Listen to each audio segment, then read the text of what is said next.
আসসালামু আলাইকুম সম্মানিত ভিউয়ার্স, নাহিম নুহা সেলাইঘর চ্যানেলে আপনাদেরকে স্বাগতম। আমি এখন একটি কোরআন শরীফের গিলাফ তৈরি করব, সেটা আপনাদের সাথে শেয়ার করব। আর এই গিলাফটা অনেকেই বানাতে পারে না, এটাকে কঠিন মনে করে। আসলে এটা কিন্তু অনেক সহজ। তো আপনাদেরকে এখন আমি খুব সহজে এটা কীভাবে বানানো যায় দেখাবো। দেখেন, আমি এটাকে ছোট একটা কভার বানাবো। তো আমি এখানে এদিক দিয়ে 13 ইঞ্চি নিচ্ছি, এখন এদিক দিয়েও 13 ইঞ্চি, মানে চারিদিক দিয়ে 13 ইঞ্চি করে আপনারা ঘুরিয়ে এটাকে নেবেন।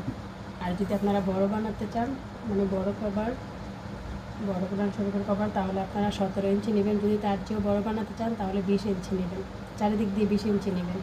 এখন এটাকে কিভাবে তৈরি করবেন, এই যে প্রথমে এইভাবে দেখাই আপনাদেরকে। এই যে দেখছেন, এটা এইভাবে থাকবে আর এই কোণাটা এইভাবে লাগবে, তারপর এই কোণাটা এইভাবে লাগবে। এই যে দেখেন, হয়ে গেল কোরআন শরীফের কভার। এইভাবে সেলাই করবেন আর কি। তারপর প্রথমে আপনারা যে কোনো দুইটা সাইডে এভাবে সেলাই দিয়ে নেবেন। এখন আমি দেখাচ্ছি কীভাবে সেলাই দিব।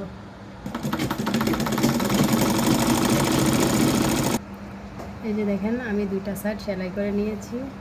এখন আমার এটা আমি কীভাবে করবো, এটা উল্টিয়ে নেব। 5 পিসটা থেকে এভাবে যে কোনো একটা কোণা আমি আগে সেলাই করে নেব। দেখেন, এইভাবে যে কোনো একটা কোণা সেলাই করে নেব।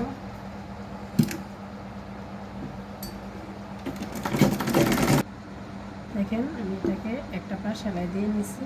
এখন এই যে দেখেন, এটাকে এই পাশটা শুধু বাকি আছে। এখন এটাকে আমি এইভাবে ধরে এভাবে সেলাই দিয়ে নেব।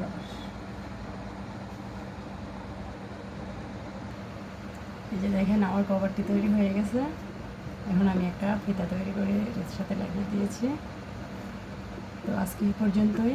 আসসালামু আলাইকুম। আমার চ্যানেলটি লাইক, কমেন্ট, শেয়ার করে দিবেন, সাবস্ক্রাইব করে দিবেন।